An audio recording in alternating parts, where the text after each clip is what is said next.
KKR কি এবার সত্যি চ্যাম্পিয়ন হতে পারবে, নাকি একটা মস্ত বড় ভুল আবারও ডুবিয়ে দেবে শাহরুখের দলকে? আইপিএল নিলাম তো শেষ হলো, কিন্তু কেকেআর ভক্তদের মনে এখন একটা বিশাল প্রশ্ন ঘুরপাক খাচ্ছে। দলটা কি আদেও গোছানো হলো, নাকি সেই পুরনো ভুলগুলোই আবার তাড়া করে বেড়াবে বেগুনি সোনালী শিবিরকে?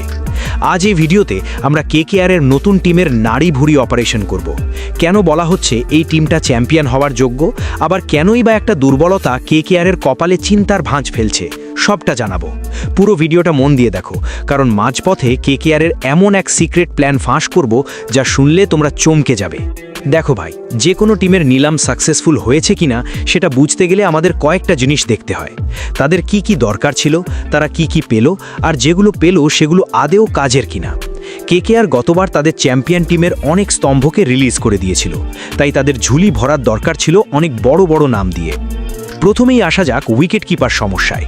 কেকেআরের দরকার ছিল একজন মারকুটে এবং নির্ভরযোগ্য উইকেট কিপার ব্যাটসম্যান, যে ওপেনিং বা মিডল অর্ডারে ভরসা দেবে। কিন্তু নিলামের বাজারে খুব বেশি অপশন ছিল না। তবে কেকেআর ম্যানেজমেন্ট বুদ্ধির পরিচয় দিয়েছে। তারা তুলে নিয়েছে নিউজিল্যান্ডের ফিন অ্যালেন আর টিম শেফার্ডকে। এরা দুজনই টি-20 ফরম্যাটে কতটা বিধ্বংসী হতে পারে সেটা আমরা সবাই জানি। আর হ্যাঁ, আমাদের ঘরোয়া ক্রিকেটের সেন্সেশন তেজস্বী সিং দাহিয়াও আছে এই দলে। বলা হচ্ছে এই ছেলেটার ব্যাটিং স্টাইল নাকি হুবহু এবি ডিভিলিয়ার্সের মতো। সে যেমন ফিনিশ করতে পারে, তেমনি ইনিংসের শুরুতেও ঝড় তুলতে পারে। বন্ধুরা, কেকেআরের এই নতুন টিম নিয়ে কথা বলার আগে তোমাদের একটা কথা বলি। তোমরা যদি কেকেআরের খাঁটি ভক্ত হয়ে থাকো এবং মনে প্রাণে চাও যে ট্রফিটা এবার ইডেনেই আসুক, তবে দেরি না করে ভিডিওটা এখনই লাইক করে দাও আর কমেন্টে গিয়ে ঝটপট লিখে ফেলো আমি কেকেআর। দেখি তো শাহরুখের দলের কতজন সৈন্য আজ আমার এই ভিডিওটা দেখছো। তোমাদের ভালোবাসার কমেন্টই কিন্তু আমাদের এগিয়ে নিয়ে যায়। এবার আসি কেকেআরের সবচেয়ে বড় দান নিয়ে। যখন আন্দ্রে রাসেল দল থেকে গেলেন, তখন মনে হয়েছিল কেকেআরের অর্ধেক শক্তি শেষ। কিন্তু নিলাম টেবিলে তারা বাজিমাত করলো ক্যামেরন গ্রিনকে তুলে নিয়ে। গ্রিন এমন একজন প্লেয়ার যিনি একা হাতে ম্যাচ জেতাতে পারেন। ব্যাটিং, বোলিং, এমনকি ফিল্ডিং সব বিভাগেই তিনি সেরা। এর জন্য কেকেআর ম্যানেজমেন্টকে 100-তে 100 নম্বর দিতেই হবে। রাসেলের অভাব তিনি কতটা পূরণ করতে পারবেন তা সময় বলবে, কিন্তু গ্রিন আশায় দলের ব্যালেন্স যে অন্য উচ্চতায় পৌঁছে গেছে তাতে কোনো সন্দেহ নেই। বোলিং নিয়ে কথা বললে আমাদের মাথায় সবার আগে আসে পেস অ্যাট্যাক। কেকেআর এবার শ্রীলঙ্কান তারকা মথিসা পথিরানাকে নিয়েছে, কিন্তু এখানে একটা ছোট্ট বাট আছে। পথিরানার ফর্ম ইদানিং খুব একটা স্বস্তিদায়ক নয়। 10-এর ওপর ইকোনমি রেট নিয়ে রান বিলোচ্ছেন তিনি, কিন্তু অভিষেক নায়ারের মতো কোচ যখন সাথে আছেন তখন চিন্তা কিছুটা কম। আপনারা জানেন কিনা জানি না, অভিষেক নায়ার প্লেয়ারদের টেকনিক ঠিক করতে ওস্তাদ। অভিষেক শর্মা থেকে শুরু করে অনেকের কেরিয়ারেই তিনি গড়ে দিয়েছেন। পথিরানাকেও তিনি ফর্মে ফেরাতে পারবেন বলেই ভক্তদের বিশ্বাস। আর কেকেআর ম্যানেজমেন্ট যে কতটা দূরদর্শী তার প্রমাণ হলো মুস্তাফিজুর রহমানকে কেনা। পথিরানা যদি ফ্লপ হন তবে 9 কোটি টাকার ফিজ কিন্তু তৈরি। এবছর ফিজের ইকোনমি রেট দারুণ ছিল, তাই কেকেআর এবার কোনো ঝুঁকি নেয়নি। এমনকি ঘরোয়া পেসারদের মধ্যেও বৈভবের ব্যাকআপ হিসেবে আকাশদীপ আর কার্তিক তাগিকে রাখা হয়েছে। দুজনেই নতুন বলে দারুণ সুইং করাতে পারেন। এবার সেই পয়েন্টে আসি জানি আমি বলছিলাম কেকেআরের সবচেয়ে বড় দুর্বলতা। সব প্লেয়ার তো কেনা হলো, কিন্তু নেতা কোথায়? গত সিজনে আজিঙ্কিয়া রাহানের কাপ্তানি নিয়ে কিন্তু অনেক কাটাছেড়া হয়েছিল। রাহানে একজন ভালো ব্যাটসম্যান এবং অভিজ্ঞ মানুষ, কিন্তু কিছু ভুল সিদ্ধান্ত কেকেআরকে ডুবিয়েছিল। যেমন রাহানে নিজে ওপেন না করে 3-এ নামছিলেন, অথচ পরিসংখ্যানে দেখা যায় তিনি পেসারদের বিরুদ্ধে পাওয়ার প্লেতে প্রায় 200 স্ট্রাইক রেটে খেলেন, কিন্তু স্পিনাররা এলেই তিনি আটকে যান। তাই তাকে ওপেন করানোটা ছিল সময়ের দাবি।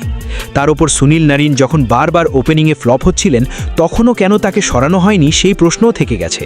রাসেলের ব্যাটিং অর্ডার নিয়েও সমস্যা ছিল, অর্থাৎ কেকেআরের কাছে একজন কৌশলী অধিনায়কের অভাব ছিল এবং নিলামে তারা তেমন কোনো বড় লিডার কিনতে পারেনি। তবে কেকেআর ফ্যানদের জন্য একদম ভেঙে পড়ার কিছু নেই, কারণ এবার পর্দার পিছন থেকে কলকাঠি নাড়বেন অভিষেক নায়ার। তিনি অত্যন্ত বুদ্ধিমান একজন মানুষ।